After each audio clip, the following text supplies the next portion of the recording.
श्री शिवाभिषेक मंत्राः।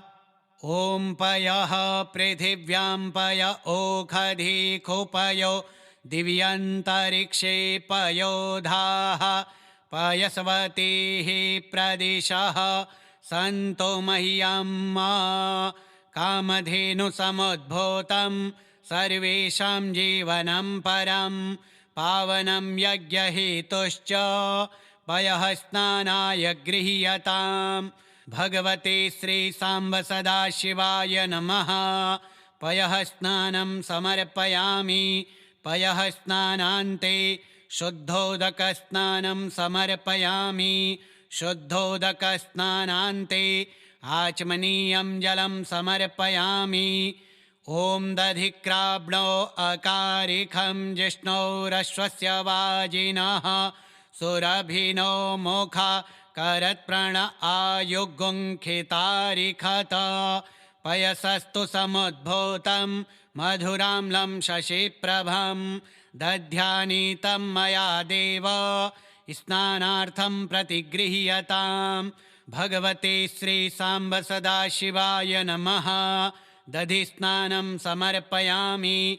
दधिस्नानान्ते शुद्धोदकस्नानं समर्पयामि। शुद्धोदकस्नानान्ते आचमनीयं जलं समर्पयामि। ॐ घृतं मिमिक्षे घृतमस्य जोनिघ्रते श्रितो घृतं वस्य धाम अनुक्वधमा वः मादयस्व स्वाहा कृतं वृषभवक्षि हव्यम् नवनीतसमुत्पन्नं सर्वसन्तोषकारकं घृतं तोभ्यं प्रदास्यामि स्नानार्थं प्रतिगृह्यताम्। भगवते श्री सांब सदाशिवाय नमः। घृतस्नानं समर्पयामि। घृतस्नानान्ते शुद्धोदकस्नानं समर्पयामि। शुद्धोदकस्नानान्ते आचमनीयं जलं समर्पयामि। ॐ मधुवातारितायते मधुक्षरन्ति सिन्धवः माध्वीर्नः सन्तोखधीः मधुनक्तमुतोखसो मधुमत्पार्थिवगुङ्ग्रजः मधुद्यौरस्तु नः पिता मधुमान्नो वनस्पतिर्मधुमा अस्तु सूर्यः माध्वीर्गावो भवन्तु नः। पुष्परेणुसमुत्पन्नं सुस्वादु मधुरं मधु तेजः पुष्टिकरं दिव्यं स्नानार्थं प्रतिगृह्यताम्। भगवते श्री सांब सदाशिवाय नमः। मधुस्नानं समर्पयामि। मधुस्नानान्ते शुद्धोदकस्नानं समर्पयामि। शुद्धोदकस्नानान्ते आचमनीयं जलं समर्पयामि। ॐ अपागुङ्रसमुद्वयसगुंसोर्जे सन्तगुं समाहितम् अपागुङ्रसस्य जोरसस्तम्भो गृह्णाम्योतममुपयाम गृहीतो सीन्द्राय त्वाजुष्टं गृह्णाम्येखते योनिरिन्द्राय त्वाजुष्टतमम् इक्षुसारसमुद्भूतां शर्करां पुष्टिदां शुभां मलापहारिकां दिव्यां स्नानार्थं प्रतिगृह्यताम्। भगवते श्री सांब सदाशिवाय नमः। शर्करास्नानं समर्पयामि। शर्करास्नानान्ते शुद्धोदकस्नानं समर्पयामि। शुद्धोदकस्नानान्ते आचमनीयं जलं समर्पयामि। ॐ पञ्चनद्यः सरस्वतीमपि यन्ति सस्रोतसः सरस्वती तु पञ्चधासो देशे भवसरित पयोदधिघृतं चैव मधु च शर्करान्वितं पञ्चामृतं मया नीतं स्नानार्थं प्रतिगृह्यताम्। भगवते श्री सांब सदाशिवाय नमः। पञ्चामृतस्नानं समर्पयामि। पञ्चामृतस्नानान्ते शुद्धोदकस्नानं समर्पयामि। शुद्धोदकस्नानान्ते आचमनीयं जलं समर्पयामि।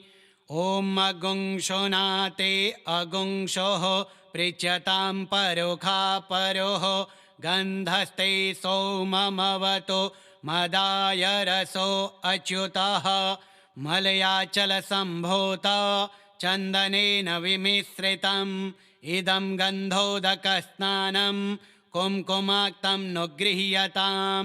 भगवते श्रीसाम्ब सदाशिवाय नमः।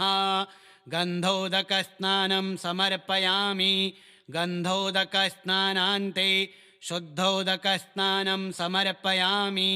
शुद्धोदकस्नानान्ते आचमनीयं जलं समर्पयामि।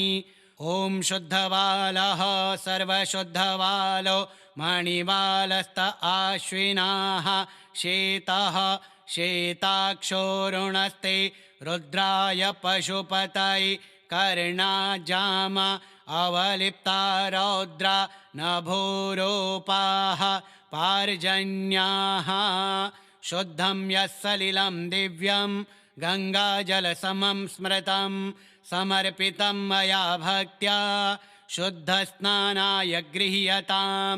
भगवते श्रीसाम्ब सदाशिवाय नमः। शुद्धोदकस्नानं समर्पयामि। शुद्धोदकस्नानान्ते आचमनीयं जलं समर्पयामि। महाभिषेकस्नानम् ॐ नमस्ते रुद्रमन्यव उतोत इखवे नमः।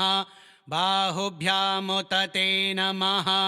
जाते रुद्रशिवा तनोरघोरा पापकाशिनी तया नस्तन्वा शन्तमया गिरिशन्ताभिचाकशीः।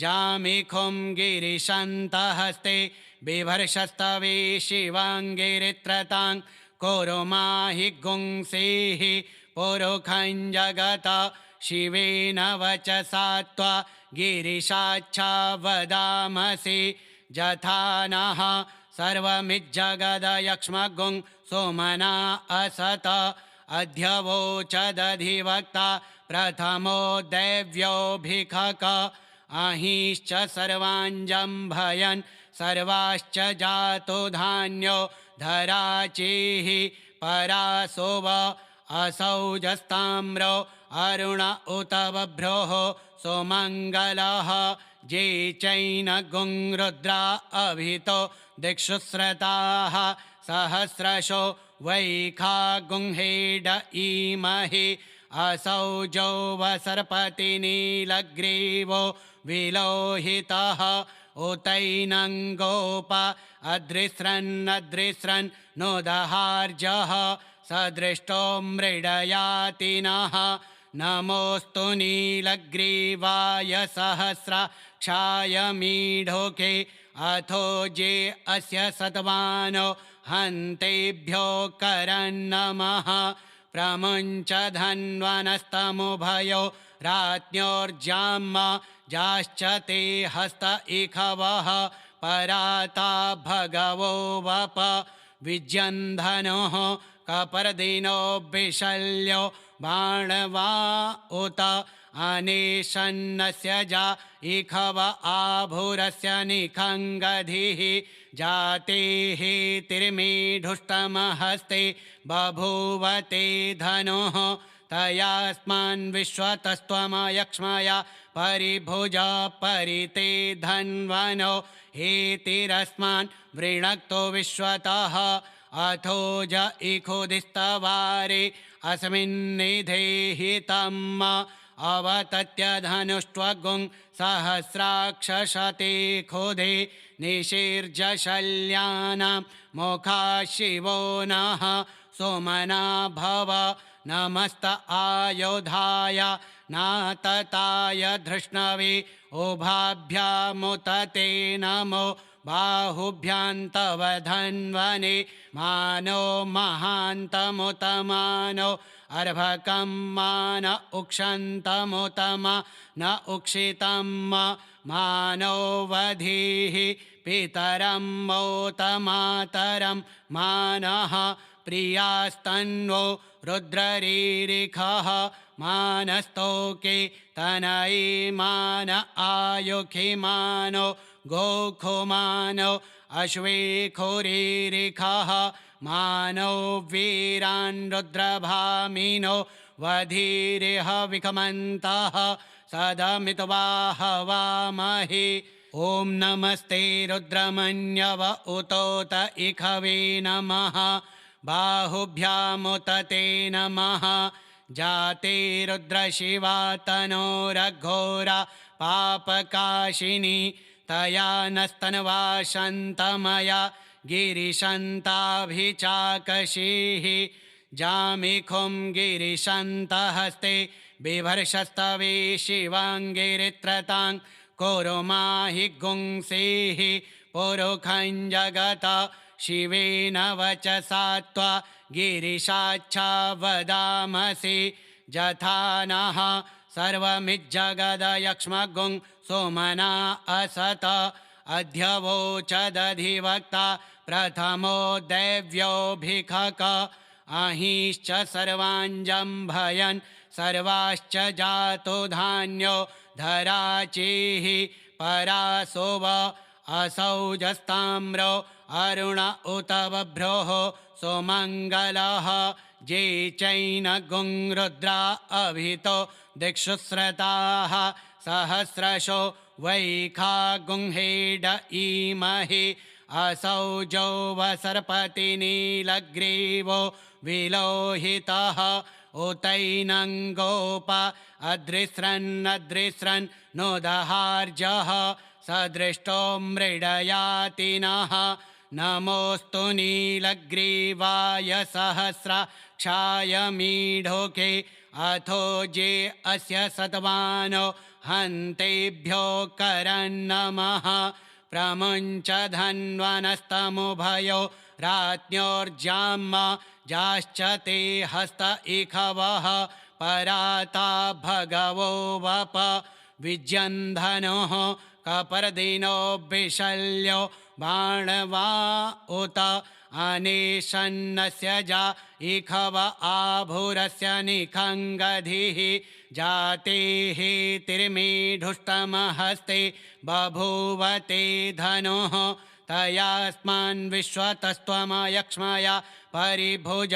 परिते धन्वनो हेतिरस्मान् वृणक्तो विश्वतः अथो ज इखुदिस्तवारे अस्मिन्निधेहितम् अवतत्य धनुष्ट्वगुं सहस्राक्षशते खुदे निशीर्जशल्यानां मुखा शिवो नः सोमना भव नमस्त आयुधाय नातताय धृष्णवे उभाभ्यामुत ते नमो बाहुभ्यान्तव धन्वने मानो महान्तमुत मानो अर्भकं मान उक्षन्तमुत न उक्षितं मानो वधीः पितरं मोत मातरं मानः प्रियास्तन्वो रुद्ररीरिखः मानस्तोके तनयिमान आयुखिमानो गोखुमानो अश्वेखुरीरिखः मानो वीरान् रुद्रभामिनो वधीरिह विखमन्तः सदमित्वा हवामहे। ॐ नमस्ते रुद्रमन्यव उतोत इखवे नमः बाहुभ्यामुत ते नमः जाते रुद्रशिवा तनोरघोरा पापकाशिनी तया नस्तन्वा शन्तमया गिरिशन्ताभिचाकशीः जामिखुं गिरिशन्तहस्ते बिभर्षस्तवे शिवाङ्गिरित्रतां कुरुमाहि गुंसेः पुरुखं जगत शिवेन वचसा त्वा गिरिशाच्छा वदामसि यथा नः सर्वमिज्जगदयक्ष्मगुं सोमना असत अध्यवोचदधिवक्ता प्रथमो दैव्योऽभिखक अहिश्च सर्वाञ्जम्भयन् सर्वाश्च जातो धान्यो धराचिः परासोव असौजस्ताम्रो अरुण उत बभ्रोः सुमङ्गलः जे चैनगुं रुद्रा अभितो दिक्षुस्रताः सहस्रशो वैखागुंहेड इमहि असौजो वसर्पतिनीलग्रीवो विलोहितः उतैनङ्गोप अदृस्रन्नदृस्रन् नोदहार्जः सदृष्टो मृडयातिनः नमोऽस्तु नीलग्रीवाय सहस्राक्षाय मीढोके अथो जे अस्य सत्वानो हन्तेभ्यो करन्नमः प्रमुञ्च धन्वनस्तमुभयो राज्ञोर्जाम जाश्च ते हस्त इखवः पराता भगवो वप विज्यन्धनोः कपर्दिनो विशल्यो बाणवा उत अनेशन्नस्य जा इखव आभुरस्य निखङ्गधिः जातेः तिर्मीढुष्टमहस्ते बभूवते धनुः तयास्मान् विश्वतस्त्वमयक्ष्मया परिभुजा परिते धन्वनो हेतिरस्मान् वृणक्तो विश्वतः अथो ज इखुदिस्तवारे अस्मिन्निधेहितम् अवतत्य धनुष्ट्वगुं सहस्राक्षशते खुदे निशीर्जशल्यानां मुखा शिवो नः सोमना भव नमस्त आयोधाय नातताय धृष्णवे उभाभ्यामुत ते नमो बाहुभ्यान्तव धन्वने मानो महान्तमुत मानो अर्भकं मान उक्षन्तमुतम न उक्षितं मानो वधीः पितरं मोतमातरं मानः प्रियास्तन्वो रुद्ररीरिखः मानस्तोके तनयी मान आयुखिमानो गोखुमानो अश्वेखुरीरिखः मानो वीरान् रुद्रभामिनो वधीरिह विखमन्तः सदमित्वा हवामहे ॐ नमस्ते रुद्रमन्यव उतोत इखवे नमः बाहुभ्यामुत ते नमः जाते रुद्रशिवा तनोरघोरा पापकाशिनी तया नस्तनवाशन्तमया गिरिशन्ताभिचाकशीः जामिखुं गिरिशन्तहस्ते बिभर्षस्तवे शिवाङ्गिरित्रतां कुरुमाहि गुंसेः पुरुखं जगत शिवेन वचसा त्वा गिरिशाच्छा वदामसि जथा नः सर्वमिज्जगदयक्ष्मगुं सोमना असत अध्यवोचदधिवक्ता प्रथमो दैव्योऽभिखक अहिश्च सर्वाञ्जम्भयन् सर्वाश्च जातो धान्यो धराचिः परासोव असौजस्ताम्रो अरुण उत बभ्रोः सुमङ्गलः जे चैनगुं रुद्रा अभितो दिक्षुस्रताः सहस्रशो वैखागुंहेड इमहि असौजो वसर्पतिनीलग्रीवो विलोहितः उतैनङ्गोप अदृस्रन्नदृस्रन् नोदहार्जः सदृष्टो मृडयातिनः नमोऽस्तु नीलग्रीवाय सहस्राक्षाय मीढोके अथो जे अस्य सत्वानो हन्तेभ्यो करन्नमः प्रमुञ्च धन्वनस्तमुभयो राज्ञोर्जाम जाश्च ते हस्त इखवः पराता भगवो वप विज्यन्धनोः कपर्दिनो विशल्यो बाणवा उत अनेशन्नस्य जा इखव आभुरस्य निखङ्गधिः जातेः तिर्मीढुष्टमहस्ते बभूवते धनुः तयास्मान् विश्वतस्त्वमयक्ष्मय परिभुजा परिते धन्वनो हेतिरस्मान् वृणक्तो विश्वतः अथो ज इखुदिस्तवारे अस्मिन्निधेहितम् अवतत्य धनुष्ट्वगुं सहस्राक्षशते खुदे निशीर्जशल्यानां मुखा शिवो नः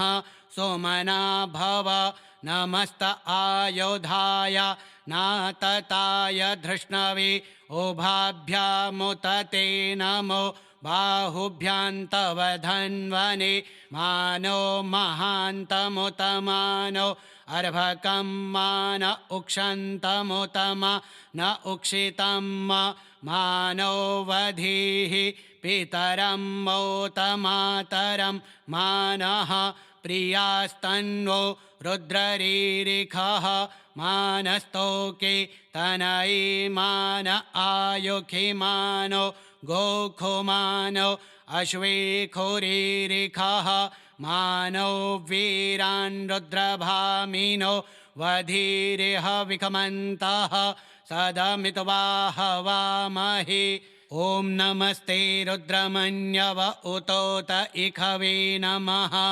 बाहुभ्यामुत ते नमः जाते रुद्रशिवा तनोरघोरा पापकाशिनी तया नस्तन्वा शन्तमया गिरिशन्ताभिचाकशीः जामिखुं गिरिशन्तहस्ते बिभर्षस्तवे शिवाङ्गिरित्रतां कुरु माहि गुंसीः पुरुखं जगत शिवेन वचसा त्वा गिरिशाच्छा वदामसि जथा नः सर्वमिज्जगदयक्ष्मगुं सोमना असत अध्यवोचदधिवक्ता प्रथमो दैव्योऽभिखक अहिश्च सर्वाञ्जम्भयन् सर्वाश्च जातो धान्यो धराचीः परासोव असौजस्ताम्रो अरुण उत बभ्रोः सोमङ्गलः जे चैनगुं रुद्रा अभितो दिक्षुस्रताः सहस्रशो वैखागुंहेड ईमहि असौजो वसर्पतिनीलग्रीवो विलोहितः उतैनं गोप अदृस्रन्नदृस्रन् नोदहार्जः सदृष्टो मृडयातिनः नमोऽस्तु नीलग्रीवाय सहस्राक्षाय मीढोके अथो जे अस्य सत्वानो हन्तेभ्यो करन्नमः प्रमुञ्च धन्वनस्तमुभयो राज्ञोर्जाम जाश्च ते हस्त इखवः पराता भगवो वप विज्यन्धनुः कपर्दिनो विशल्यो बाणवा उत अनेशन्नस्य जा इखव आभुरस्य निखङ्गधिः जाते हेतिर्मीढुष्टमहस्ते बभूवते धनुः तयास्मान् विश्वतस्त्वमयक्ष्मया परिभुजा परिते धन्वनो हेतिरस्मान् वृणक्तो विश्वतः अथो ज इखुदिस्तवारे अस्मिन्निधेहितम् अवतत्य धनुष्ट्वगुं सहस्राक्षशते खुदे निशीर्जशल्यानां मुखा शिवो नः सोमना भव नमस्त आयुधाय नातताय धृष्णवे उभाभ्यामुत ते नमो बाहुभ्यां तव धन्वने मानो महान्तमुत मानो अर्भकं मान उक्षन्तमुत न उक्षितं मानो वधीः पितरं मोत मातरं मानः प्रियास्तन्वो रुद्ररीरिखः मानस्तोके तनयीमान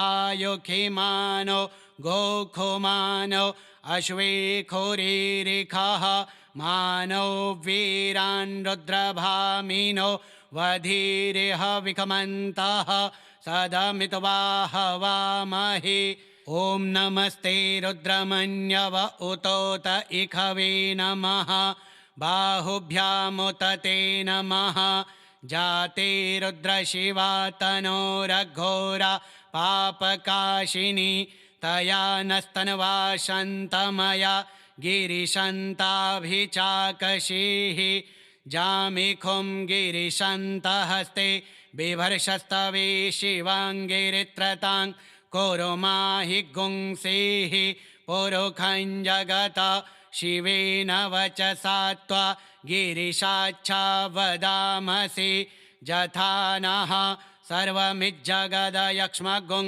सोमना असत अध्यवोचदधिवक्ता प्रथमो दैव्योऽभिखक अहिश्च सर्वाञ्जम्भयन् सर्वाश्च जातो धान्यो धराचेः परासोव असौजस्ताम्रो अरुण उत बभ्रोः सोमङ्गलः ये चैनगुं रुद्रा अभितो दिक्षुस्रताः सहस्रशो वैखागुंहेड इमहि असौजो वसर्पतिनीलग्रीवो विलोहितः उतैनं गोप अदृस्रन्नदृस्रन् नोदहार्जः सदृष्टो मृडयातिनः नमोऽस्तु नीलग्रीवाय सहस्राक्षाय मीढोके अथो जे अस्य सत्वानो हन्तेभ्यो करन्नमः प्रमुञ्च धन्वनस्तमुभयो राज्ञोर्जाम्म जाश्च ते हस्त इखवः पराता भगवो वप विज्यन्धनुः कपर्दिनो विशल्यो बाणवा उत अनेशन्नस्य जा इखव आभुरस्य निखङ्गधिः जातेः तिर्मीढुष्टमहस्ते बभूवते धनुः तयास्मान् विश्वतस्त्वमयक्ष्मया परिभुजा परिते धन्वनो हेतिरस्मान् वृणक्तो विश्वतः अथो ज इखुदिस्तवारे अस्मिन्निधेहितम् अवतत्य धनुष्ट्वगुं सहस्राक्षशते खुदे निशीर्जशल्यानां मुखा शिवो नः सोमना भव नमस्त आयुधाय नातताय धृष्णवे उभाभ्यामुत ते नमो बाहुभ्यान्तव धन्वने मानो महान्तमुत मानो अर्भकं मान उक्षन्तमुत न उक्षितं मानो वधीः पितरं मोत मातरं मानः प्रियास्तन्वो रुद्ररीरिखः मानस्तोके तनये मान आयुखि मानो गोखुमानो अश्वेखुरीरिखः मानो वीरान् रुद्रभामिनो वधीरिह विकमन्तः सदमित्वा हवामहे ॐ नमस्ते रुद्रमन्यव उतोत इखवे नमः बाहुभ्यामुत ते नमः जाते रुद्रशिवा तनोरघोरा पापकाशिनी तया नस्तन्वा शन्तमया गिरिशन्ताभिचाकशीः जामिखुं गिरिशन्तहस्ते बिभर्षस्तवे शिवाङ्गिरित्रतां कुरुमाहि गुंसीः पुरुखं जगत शिवेन वचसा त्वा गिरिशाच्छा वदामसि यथा नः सर्वमिज्जगदयक्ष्मगुं सोमना असत अध्यवोचदधिवक्ता प्रथमो दैव्योऽभिखक अहिश्च सर्वाञ्जम्भयन् सर्वाश्च जातो धान्यो धराचेः परासोव असौजस्ताम्रो अरुण उत बभ्रोः सोमङ्गलः ये चैनगुं रुद्रा अभितो दिक्षुस्रताः सहस्रशो वैखागुंहेड इमहि असौजौ वसर्पतिनीलग्रीवो विलोहितः उतैनङ्गोप अदृस्रन्नदृस्रन् नोदहार्जः सदृष्टो मृडयातिनः नमोऽस्तु नीलग्रीवाय सहस्राक्षाय मीढोके अथो जे अस्य सत्वानो हन्तेभ्यो करन्नमः प्रमुञ्च धन्वनस्तमुभयो राज्ञोर्जाम जाश्च ते हस्त इखवः पराता भगवो वप विज्यन्धनुः कपर्दिनो विशल्यो बाणवा उत अनेशन्नस्य जा इखव आभुरस्य निखङ्गधिः जातेः तिर्मीढुष्टमहस्ते बभूवते धनुः तयास्मान् विश्वतस्त्वमयक्ष्मया परिभुजा